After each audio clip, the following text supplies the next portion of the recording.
एक समय की बात है। गोकुल नाम की सोसाइटी में एक परिवार रहने आया। वो लोग उस सोसाइटी में नए नए ही आए थे। उस परिवार में राहुल, सविता और उनका 10 साल का एक बेटा भाविक रहता था। जैसे ही भाविक सोसाइटी के गेट के बाहर तक पहुंचता है, तभी से ही अपने सवाल जवाब शुरू कर देता है। वाह पापा, ये कितनी सुंदर सोसाइटी है। क्या हम इसी सोसाइटी में रहेंगे? हाँ हाँ बेटा, हम लोग इसी सोसाइटी में रहेंगे। देखो तो हमारा भाविक कितना खुश नजर आ रहा है। अब तो मेरे यहाँ पर नए नए दोस्त बनेंगे, इतना मजा आएगा। हाँ हाँ बेटा, बहुत मजा आएगा। चलो अब अंदर चलो। जैसे ही वो लोग सोसाइटी के अंदर कदम रखते हैं, तभी जोर जोर से हवा चलने लगती है और भाविक को कुछ अजीब सा महसूस होने लगता है। मम्मी देखो तो, हमारे आते ही ये कितनी जोरों से हवा चलने लगी है। मुझे कुछ अजीब सा भी लग रहा है। नहीं बेटा, ये बस तुम्हारा वहम होगा। बच्चा समझकर सविता भाविक की बात को नजरअंदाज कर देती है। वो लोग अपने फ्लैट पर पहुंचते हैं। चलो चलो, अब आप दोनों जल्दी से फ्रेश हो जाओ, सोने का समय हो गया है। हाँ, क्योंकि कल मुझे इंटरव्यू के लिए भी जाना है।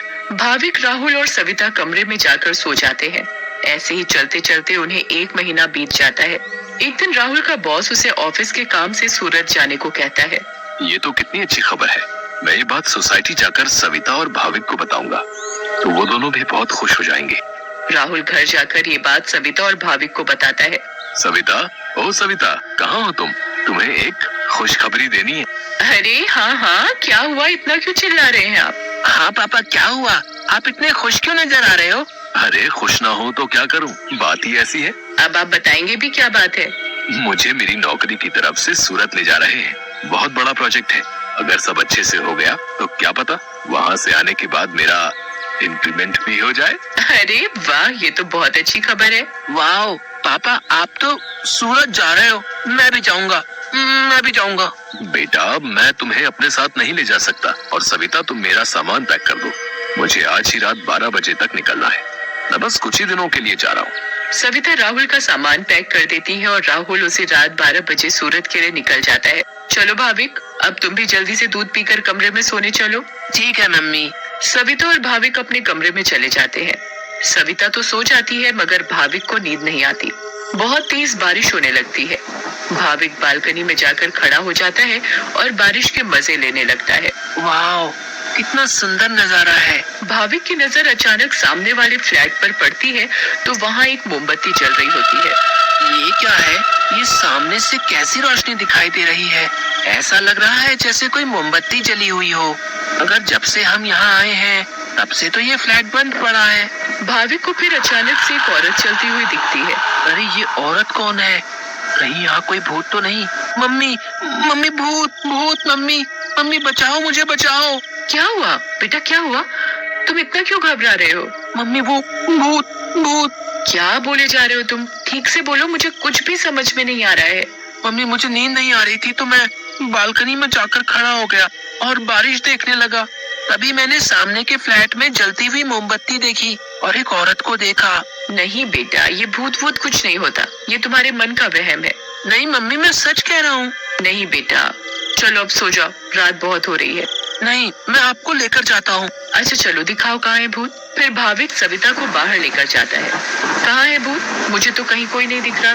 मम्मी देखो, वहाँ पर देखो, वो सामने वाले फ्लैट में। अरे बेटा, कुछ भी नहीं है वहाँ पर। नहीं मम्मी, मैं झूठ नहीं बोल रहा। अच्छा ठीक है ठीक है, चलो अब जल्दी कमरे में जाओ और सो जाओ। फिर वो दोनों कमरे में जाकर सो जाते हैं। भाविक, अब तुम्हें डरने की कोई जरूरत नहीं है। मैं तुम्हारे साथ सो रही हूँ ना, अब तुम आराम से सो जाओ। अगली सुबह भाविक सोसाइटी के दूसरे बच्चों से मिलता है। तुम सबके नाम क्या है? मेरा नाम पिंकू है। मेरा नाम सोनू है।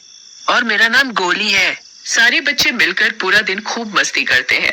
फिर रात में सारी औरतें सोसाइटी कंपाउंड में बातें करती हैं। तभी सविता रात की बात सारी औरतों को बताती है।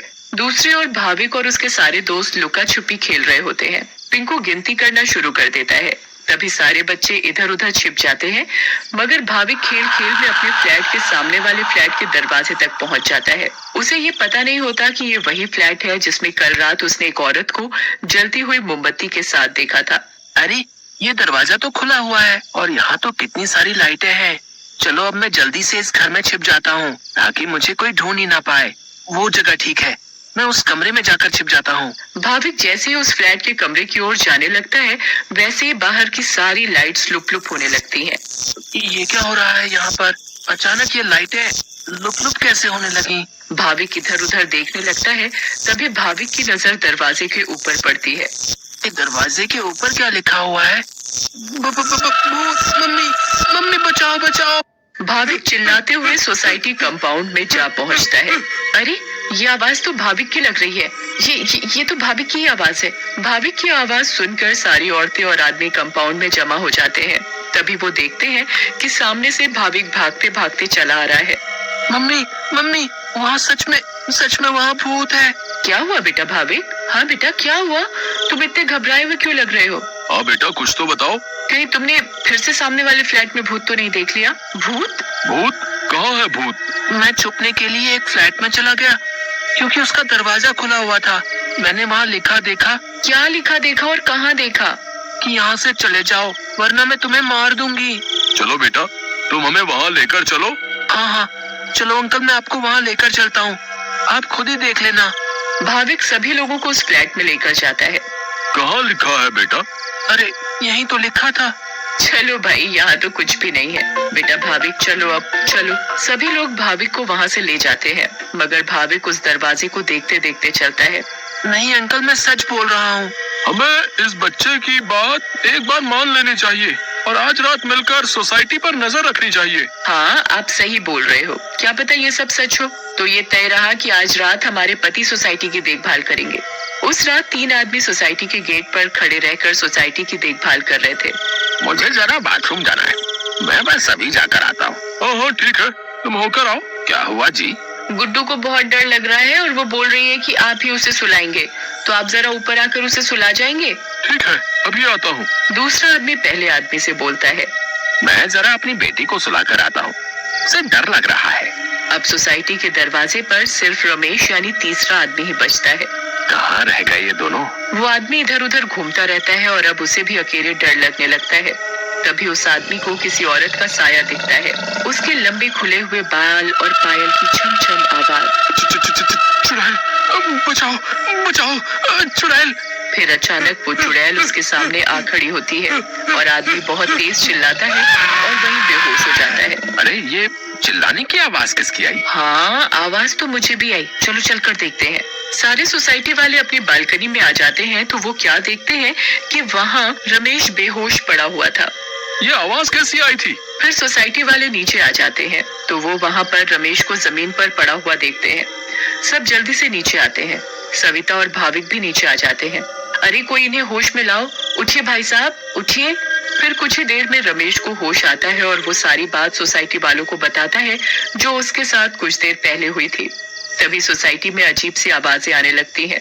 मम्मी, देखा ना, मैंने बोला था ना कि भूत है। हाँ बेटा, तुम सही कह रहे थे। तभी सोसाइटी के बीचों बीच धुआं उठने लगता है और वहाँ वो चुड़ैल आ जाती है। कौन हो तुम और क्यों हमें इतने दिनों से परेशान किया हुआ है? हाँ, बताओ, क्यों तुमने इतने दिनों से इन लोगों को परेशान किया हुआ है? हम भी तो इसी सोसाइटी में रहते हैं। तुमने कभी हमें तो परेशान नहीं किया, तो इन लोगों को ही क्यों? हाँ, बोलो बोलो। तुम्हारी वजह से मैं कितना डर गई थी। बताती हूँ, सब बताती हूँ। कई सालों पहले जब मेरी शादी हुई तो मैं और मेरे पति रवि सविता के सामने वाले फ्लैट में रहने आए। हम बहुत खुश थे, पर अचानक मेरी माँ की तबीयत खराब होने की वजह से मुझे कुछ दिन के लिए यहाँ से जाना पड़ा। और तभी सविता के फ्लैट में एक बहुत सुंदर लड़की रहने आई। रवि उस लड़की को पसंद करने लगे थे और वो लड़की भी। उस लड़की को ये बात नहीं पता थी कि रवि शादीशुदा है। मैं जब वापस आई और मुझे ये सब पता लगा तो मैंने रवि को समझाने की बहुत कोशिश की, बहुत लड़ाई की, पर वो नहीं माने। रवि मुझे छोड़कर उस लड़की से शादी करना चाहते थे और एक दिन रवि और वो लड़की चुपके से अचानक कहीं चले गए। मैंने उन्हें ढूंढने की बहुत कोशिश की मगर वो मुझे कहीं नहीं मिले। और एक दिन मैंने उन दोनों को बाजार में साथ देखा। उन दोनों ने शादी कर ली थी। मैं भागते हुए घर आई और ये बात मुझसे बर्दाश्त नहीं हुई और उसी रात मैंने फ्लैट से कूदकर अपनी जान दे दी। और उस दिन से इस फ्लैट में किसी को रहने नहीं देती जिसमें सविता और उसका परिवार रहता है। हमें बहुत दुख हुआ सुनकर जो भी तुम्हारे साथ हुआ, पर इसमें मेरे और मेरे परिवार का क्या कसूर है? हाँ आंटी, आप तो अच्छी आंटी हो, ऐसे कैसे कर सकती हो? चुड़ैल भाविक की मासूमियत देखकर पिघल जाती है। ठीक है, अब मैं तुम लोगों को कभी परेशान नहीं करूंगी। ऐसा कहते ही वो चुड़ैल हवा में गायब हो जाती है और कभी किसी को परेशान